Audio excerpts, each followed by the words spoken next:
speak to the group here, which I believe is a mixture of YIF and undergrads. I remember coming to the campus about 1.5 years ago. That was the last time I was here, and I think there was just about one or half building that was up. And it's really, I just did a little bit of a tour. It's really quite transformed itself. So fantastic. I hope you guys are having a good time. I was told that what I should speak about is, I can speak about anything, I guess. But I have my two consultants over here who are YIF alumni, Rachna and Alpana, and who I'm absolutely delighted are working with me actually at Asha Impact. Basically, they told me, well, you should talk about something which people don't learn in the classroom. People don't have access to that kind of thought process which you probably will have in a classroom. And I figured, well, if that's the case, then I can obviously answer questions on investment banking and impact investing or anything else you want to talk about. But what I then just reflected on was, what have I mean, I've been now working for about 30 years. What have I learned over those years? And if I could have done something differently when I was in the 20s, having learned all that, wouldn't life have been a lot better for me? So the 4 or 5 principles that I just want to kind of mention to you, and I'll give you a few examples of how I came across them. One is the concept what I call of atomic living. The second concept is essentially what I call essentialism, the relentless pursuit of less. There's a book actually on this by George McCann. The third concept, what I would strongly lead with is don't sweat the small stuff. The fourth concept is the importance of confidence and image and personality. And the last one is the importance of having impact in whatever you do. So those are my 5 kind of principles which I'll be happy to debate and discuss with you. So let's take the first one, the concept of atomic living. What that essentially means is that if you have an opportunity, in my belief, if you have an opportunity to do something spontaneous, something that just kind of happened, compared to a plan that's in your mind, and you feel good about that potential opportunity of doing something spontaneous, you should do it. You should take a chance, because you never know where that's going to go. And that's really the concept that I would call of atomic living. Suddenly atoms hit and something happens which you never expected. Now I'll give you a few examples of that. When I grew up in Mumbai, my father didn't have any business or anything. He was a professional person working in a company. And so it was a typical middle class kind of growing up. And so, as you know, I think things may have changed a little bit, particularly if you're at this kind of university. But as you know, at that time, it was you had to be an engineer, a doctor, a chartered accountant, or an MBA. And if you weren't any of those, you were a complete loser. So I embarked on the point of going towards the chartered accountancy thing, which I don't know whether anyone knows what chartered accountancy means in India, but it's doing these things called the articles, which you won't bestow even on your worst enemy. Which is, you sit there all day long, sitting at a general ledger, checking some numbers, checking this, that, and the other. And typically, by the time Friday rolls around, you want to have a lot of beer and get totally hammered, which is essentially what I did every Friday, with a lot of my friends who were also embarking on chartered accountancy. And on one such day, on one of these shindigs on Friday night, I just came across this fellow a chap called Stig Anderson. And I remember, this is Mumbai in 1980, so 35 years ago.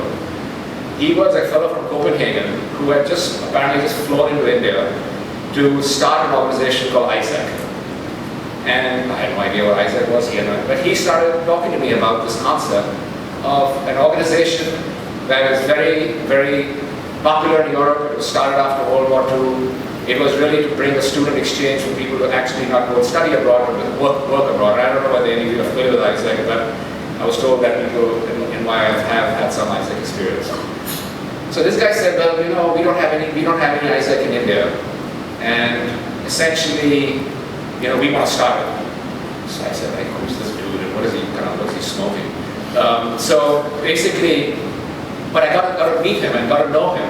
And after 4 or 5 beers, you start talking a lot. So he started talking a lot, and trust me, the Indians can drink, but the Danish can drink us under for sure. So basically we started talking about this, and I got very involved with him. Again, atomic living, I had no idea who he was, I had no idea what AISEC was. I was sitting there doing my articles and getting bored to death. And so I worked with him, and we started an organization called AISEC. And today I think it's one of the largest organizations in the world, the AISEC India chapter, exchanging nearly 1,000 or plus traineeships. Essentially, the first 2-3 years was in my bedroom in Cuff Parade, was the office of the national president, whatever committee, whatever it was called. We started stuff here in Delhi IIT, Delhi University, we had a few chapters. But the point of the story really is, and then I actually went on to get elected to be head of AISEC, president of AISEC International. You know, around your age, around 24, 25, I was president of this international organization, living in Brussels for a year, and actually traveling around. I must have visited maybe 30 countries in that 12-month period. Traveling around really promoting AISEC, both from a fundraising perspective, from a, get more people involved, doing the same thing like if someone had done coming to India. We were trying to set up something in China, set up something in Pakistan, this, that, and the other. And so basically from a complete coincidence of meeting this person, at some pub on a Friday night, it transformed into something completely different. And I look back and I said, I could just ignore it and the next morning just forgot about it. But I took the chance. I had no idea where it was going to go. Another example, as part of AISEC, we were trying to build business people and connectivity with business people. And so I took a punt and just wrote to Mr. Ratan Tata, who was just taking over as he was Tata Industries at that time, was taking over as Tata Sons. And essentially, he's an international, he studied in the US at Cornell and Harvard, etc. And so he said, he took the meeting.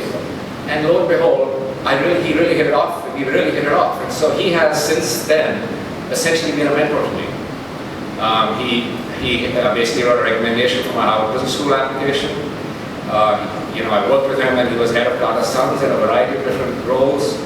And so again, it was just complete coincidence, not part of a plan. So that's another example of atomic living.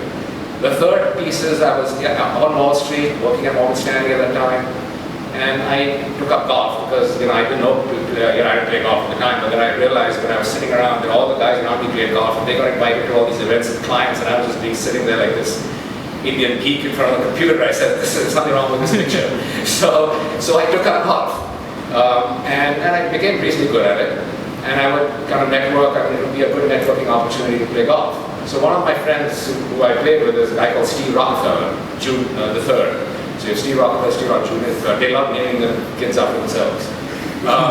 So Steve Rockefeller the 3rd was a good friend, and one of the days he basically said, I've got this Bangladeshi fellow coming over for dinner, and why don't you join? You're from that part of the world, etc. So I went for this dinner, and it was Muhammad Yunus at this dinner. And he hadn't won a Peace Prize or anything at that time. He was just somebody who worked at a development bank in Bangladesh, who was trying to kind of promote the cause in the US. And I got talking to him, and it was fascinating as to what he was trying to do. And what he was, while there's clearly a development aspect of it, there was also a business aspect of it. And so there was another fellow who was working with him called Alex Counts, who had actually gone a Fulbright scholar and worked with Professor Yunus in Dhaka for about a year and a half. And they were setting up this thing called Grameen Foundation in the US, which is essentially going to take the Grameen model in Bangladesh and replicate it around the world, or try and replicate it around the world anyway. And so I found that to be a fascinating thing, and I got involved with that. So I'm still on the board of the Grameen Foundation. We've set up a whole, and really right now the focus is how do you get mobile technology into financial inclusion. And that led me to really get much more interested in this whole area of impact investing, this whole area of how can we use business principles to make a difference. And so I basically, again, it was completely unplanned. And I did some experimentation of giving you a PC and a little floppy disk if you want to read your case. So in that era, it was actually easier to disengage. In this era, it makes it a lot tougher. And I would argue that if one of you were up here giving this lecture 30 years from now, it'll be even tougher for the audience that you'll be addressing. There'll be, we don't have to drive because we have driverless cars, or what's this thing called a smartphone? It's a complete dumb phone because everything is ingrained in my brain, or I've got mobile, a wearable technology. And what's cancer? That's a disease that was taken care of 50 years ago. So there'll be so many different things that you can just get totally inundated. And I see that my kids are around your age, from 18 to 26. I can just see how they basically, through social media and through connectivity, you can get totally bogged down in stuff that is not important. And so keeping a basic principle of essentialism that, that kind of focuses on that. So I'll give you an example of how we try to apply it, say, at Asha Impact.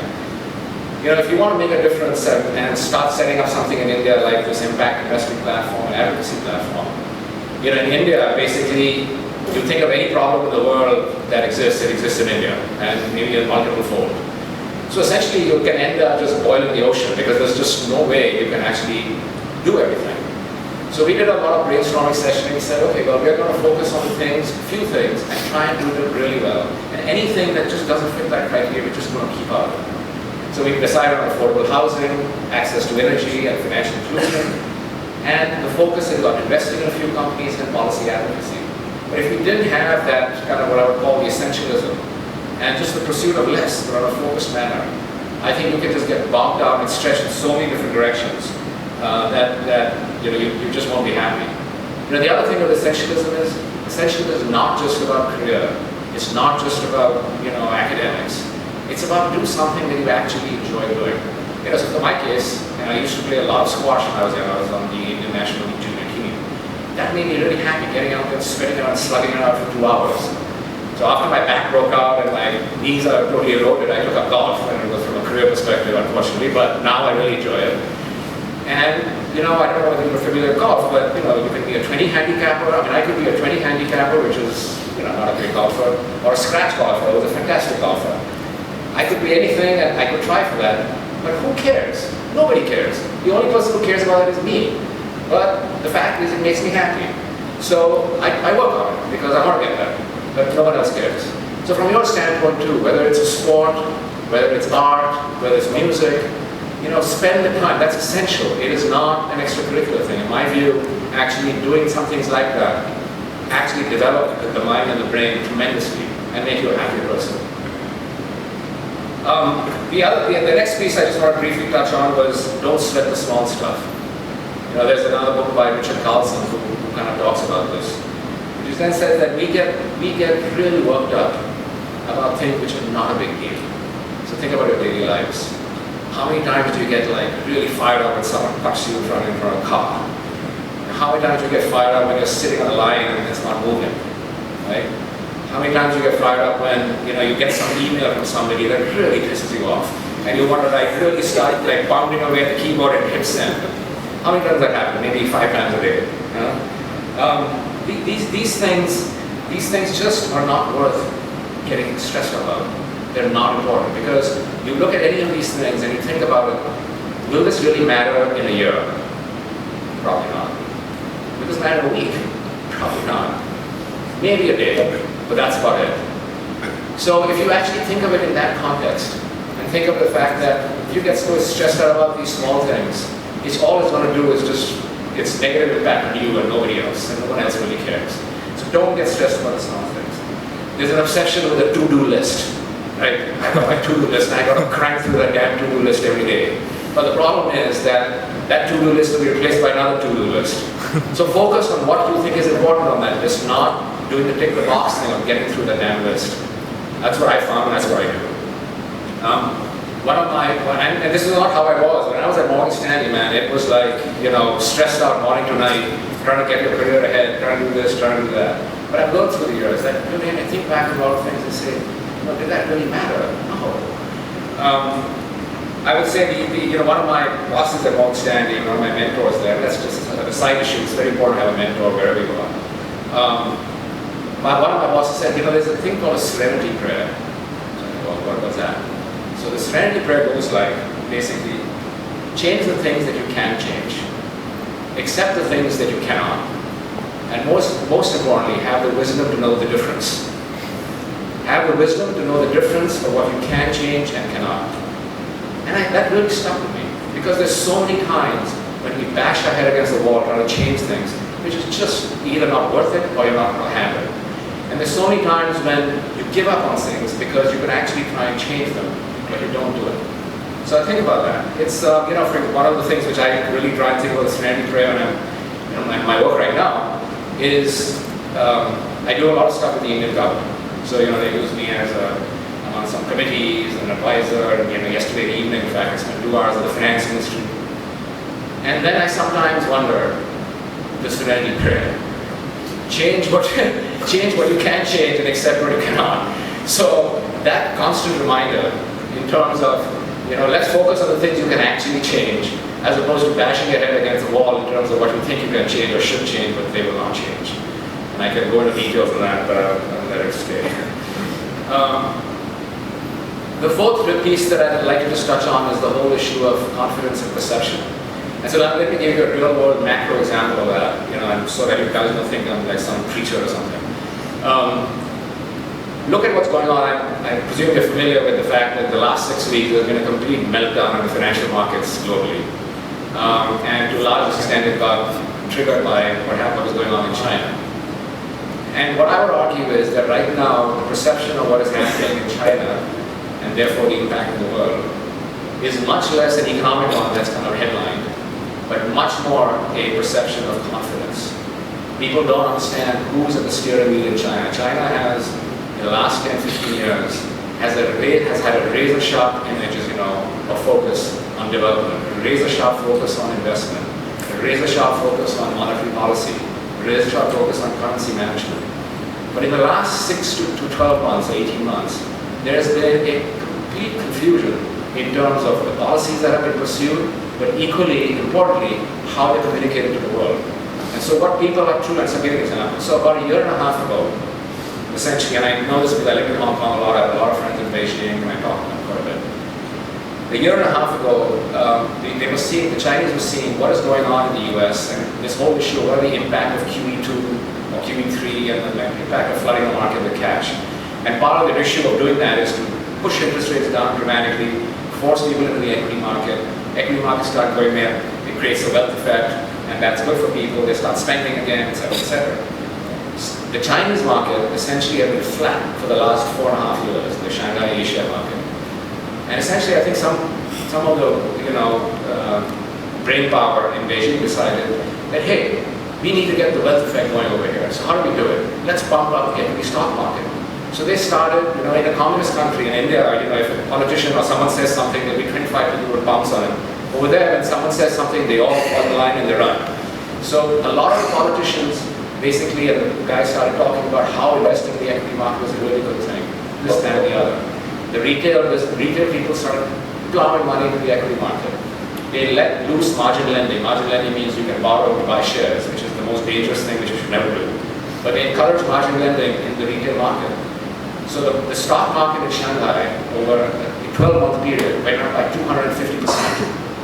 250% with hardly any change in the underlying earnings of the companies.